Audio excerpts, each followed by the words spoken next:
Do you know how many Hamas terrorists you've killed and how many children you've killed? Do you know there's two numbers? I know the numbers that came from the IDF. We never target civilians, so this question is irrelevant. How many children have you killed? Piers, Israel is not killing children. Israel is not killing children. Hamas is using them as human shields. Israel is killing children every single day. Piers, this is a blood label you're putting on Israel. You know it's not true. No, it's not actually. And what you're trying to do is be very weaselly with your words. Piers Morgan, of all people, confronting Israel's ambassador to the United Kingdom there over the number of casualties in the war in Gaza. It's an apparent 180 for Morgan, who, by his own admission, spent months after the October 7th attacks defending the Israeli government and promoting Israel's right to defend itself. Morgan repeatedly pushed the ambassador to give a hard number for children killed by Israel in Gaza during the war, and criticised the Israeli government for refusing to allow foreign journalists into Gaza, a move that the ambassador said was for their own safety. We are coming to the point where journalists will be allowed to get into Gaza as long as there is no risk for them. And you know that... It's got nothing to do with you, the risk to journalists. It's not your problem. From my point of view... It's not your problem. Once there is no risk to their life, I'm sure they'll be allowed to get in. Oh, what a load of flannel, Ambassador. Don't treat us like idiots, please. We're not idiots. You're not doing it for our safety. You've banned the journalists so that they don't report on what is actually happening. It comes as Trump's negotiations between Israel and Hamas continue. Just yesterday, White House Press Secretary Caroline Leavitt said that Israel backed and supported a new ceasefire proposal from U.S. envoy Steve Witkoff. But The Economist reports Israel is gearing up to launch the main phase of a new campaign in Gaza with the goal of eradicating Hamas once and for all. Host of the Mark Levin Show took to X to express his support, saying in part, quote, "Why is the United States dictating to Israel how to fight Hamas?" He continued, "Israel wants to destroy Hamas. We keep demanding a ceasefire, which is what the Biden regime did. Why are we not allowing Israel to handle this instead of prolonging the war? Israel knows what to do and how to do it." Well, I am on Piers Morgan's side on this one, which won't surprise you. But I do think, in fair, what one thinks of Piers Morgan is kind of beside the point. To his credit, I think that kind of questioning of representatives of the Israeli government is well overdue. And I was glad to see him do it. And I was also glad to see at a separate point from the one we played, where he was talking about the deaths of children, and the ambassador, shot back that it was a blood libel, implying that it was anti-Semitic. And he pushed back very strongly against that. So look, I have criticised numerous times what I think is Israel's grossly disproportionate response to what was admittedly a completely heinous attack on October 7th. I think it's blatantly engaged in war crimes. I think that is increasingly becoming a somewhat mainstream view. Ehud Olmert, the former Prime Minister of Israel, said as much just this past week. Israeli newspapers are saying it. Doctors are saying it. Anyway, I think it's disgraceful. But I thought Piers Morgan did his job well. Yeah, I thought he did. And I think any journalist who interviews a member of the Israeli government should be willing to ask challenging questions. And it's unfortunate that there's been this really aggressive posturing towards the Palestinian narrative or members of the pro-Palestinian side, but not so much the Israeli government. And I think it's incumbent on a journalist to make sure that both sides of a war are being questioned aggressively in that way. And so I appreciate what Piers Morgan did there.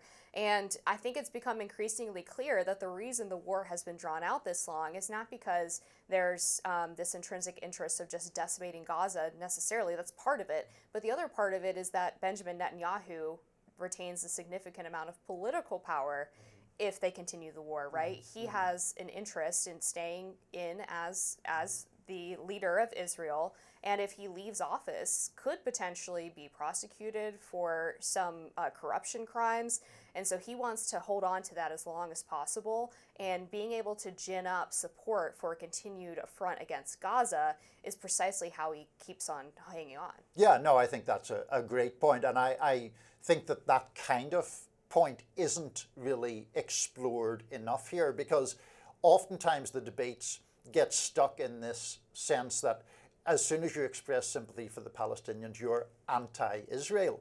And that does not acknowledge at all the kind of motivations for Benjamin Netanyahu that you refer to, nor does it acknowledge at all that this is by far the most right-wing government in Israel's history, and includes people like Itamar Ben-Gvir, who was convicted in Israeli courts of supporting terrorism, includes people like Bezalel Smotrich, who would have 10 years ago been considered way beyond the pale to participate in an Israeli government. So this at least should be about criticisms of policy and of individual politicians and their views. I do agree that on the extremes of both sides, you have people who are in some cases anti-Semitic, or who are in some cases anti-Islam or anti-Arab, and are speaking from a place of prejudice. I don't think it is at all fair to smear criticisms of what Netanyahu has done or what this government has done with the term of anti-Semitism. Yeah, I mean, obviously there are extreme elements of the pro-Palestinian side. We saw this with the murder of two individuals outside of that Israeli party in Washington, D.C., but to conflate every criticism of Israel with being anti-Semitic, it has been a constant theme of the past year and a half when discussing the conflict, which is unfortunate because then you don't really get at the heart of the issue and you don't allow people to have this vigorous debate the way that they should have. The Daily Caller is working on an interesting piece where we've been talking to the Arab Americans who pushed against Kamala Harris's path to the presidency and in a way helped get Trump elected. And they've been saying, well, we don't really regret that because actually the posture of the Trump administration has been a little bit more skeptical of Israel than a continuation of the Biden administration might have been, and Kamala did not separate herself from Biden on that topic. One of the key points to that is with the remaining American hostage that was being held by Hamas in Gaza, Israel wasn't involved in that negotiation, right? Hamas apparently reached out to Arab Americans for Trump, who then reached out to the Trump administration, and they were able to negotiate that hostage release directly with Hamas. And Israel, of course, was upset about it because they found out by spying, which is classic. But okay, you could be mad about it, but did you get the hostage home, right? Did you do anything to effectuate the return of the American hostage, or has the U.S. actually been advancing all of these negotiations as you've sort of dug in and refused to really concede anything in these negotiations? And so I thought that was a really great development by the Trump administration to say, we're going to do what's in the best interest of our country, of our people, and if that doesn't involve Israel, then that's really too bad. So let me bridge the kind of partisan divide, because although I sit in this seat, I have been and would continue to be extremely critical of the Biden administration's conduct in that part of the world.